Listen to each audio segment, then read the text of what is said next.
So that's clear then. We don't know how we're going to get our next PM, and we don't know who it's going to be. On the Labour side, everything has been thrown wide open. The calculation that was made inside Downing Street this afternoon is perhaps the most nakedly political that it's possible to imagine. The Labour Party decided Gordon Brown was going to have to go whatever happened, but making him or getting him to announce his departure this afternoon, well, there was just a chance that the party could cling on to power.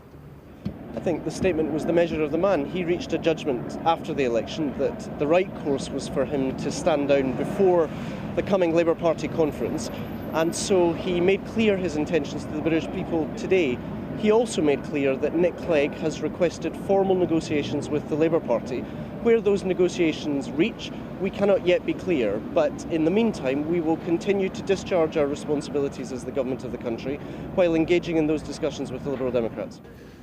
The big question, though, is did the Liberal Democrats make Gordon Brown's departure a precondition of any negotiations? All I can tell you from what I know of the discussions that have gone on is that at no point were the Liberal Democrats saying, look, you know, we might talk to you, but it's all dependent on Gordon Brown going. And I think they know that is not their place to do that. And the Labour Party will decide who its leader should be. And Gordon Brown has taken a decision today, which is set out. And I think he's made sense of a situation that is a bit clearer than it was. But make no mistake, this throw of the dice by the Prime Minister on behalf of his party is deeply controversial even within the Labour Party, with senior figures voicing dire warnings. I think that from the point of view of the electorate, the two losing parties trying to usurp the role of the major party, though I disagree with that party, will not be welcomed.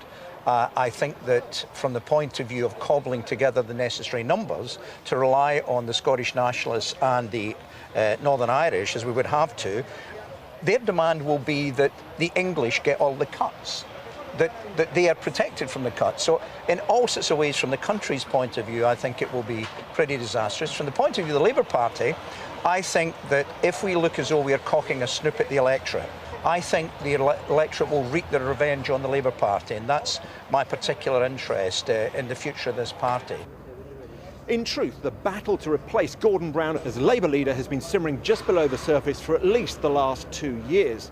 If this deal with the Liberal Democrats can be pulled off, can be made to work, well, the person who occupies number 10 long term will be chosen not by the British people, but by the Labour Party.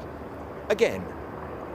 There are lots and lots of names in the frame, and they won't all run. People expect David Miliband to run, they expect Ed Balls to run, but there are other candidates. For example, David Miliband's brother, Ed Miliband, Ed Balls' wife, Yvette Cooper, who could run as well. I'm not sure if they can all challenge each other. John Cruddas, Harriet Harman, any number of people could run.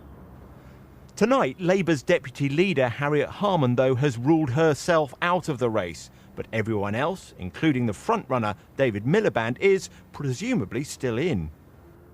Well, we agreed as a cabinet that no potential candidates would launch their campaigns or put forward their names until the vital business of securing a government for this country that can command a majority in the House of Commons is completed. Once that is completed, then the Labour Party can get on with its business of electing a new leader.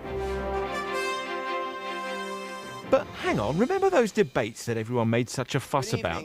It seems that our next Prime Minister could be someone who wasn't even there. We will know who the Prime Minister is until a new leader of the Labour Party is elected, and there will be a proper democratic process inside the Labour Party to choose the new leader. But not involving the British people? There will be a proper democratic process inside the Labour Party. It's quite common in our system to have the leaders of parties and indeed, from time to time, the Prime Minister changing during the course of a Parliament. We are a parliamentary democracy, and it's the support and confidence of Parliament which rightly determines who governs. Who is the big question? This afternoon over Downing Street, there was white smoke coming out of the chimney. The politics of picking a pope looks simple compared to this. David Grossman, well, to discuss the wisdom or otherwise of deals the Liberal Democrats and the leadership of the Labour Party, I'm joined by the former Conservative Cabinet Minister John Redwood, and for Labour from Glasgow, Tom Harris. Tom Harris, first of all, you stood for Parliament in order to get power. Would a Labour Lib Dem deal under any incumbent Labour leader be good for the country? Well, that remains to be seen. I have very serious doubts, and I've spoken to a lot of colleagues this evening who have expressed very similar doubts. And I think we have to tread very carefully here. And I think that John Reid's comments earlier this evening, we really should pay very close attention to them. What are the basis of your doubts? Well, first of all, I mean, there's clearly no way that kind of coalition, if it is a coalition, could be remotely stable. I and many of my Scottish colleagues, for instance, will never simply not sit next to Scottish nationalists that we've been trying to defeat. Not over the even past for the good 4 of the weeks. country. You wouldn't stay with the Nats then. I don't think it'd be necessarily for the good of the country to have such an unstable coalition. And I think what John Reid said was really important. I mean, it's not my job to concede defeat on behalf of my party. That's for other people to do that if they feel that's appropriate. But, you know, we got 29% of the vote. We lost nearly 100 seats. For the Labour Party and the Liberal Democrats who also suffered a setback to form a coalition, along with everybody else. I just think a lot of people will be looking at that and scratching their heads and wondering why we went to the polls in the first place. Well, I'm going to talk to you about some of the details of that in a minute, but let's turn to John Redwood. Are you happy with the latest concessions the Conservatives seem to be making to the Liberal Democrats in order to try and cobble together a deal? Well, I think it shows that the Conservative leadership has gone the extra mile to try and get an agreement, and I think that shows that we're putting the national interest above our party preoccupations. But you'd be happy with AV? I mean, that would be a good move as far as you're concerned. That's I do not support the system of AV. No, I like the current system we've got. I think it's the least bad system, and it's the one which has the merit that everybody understands it.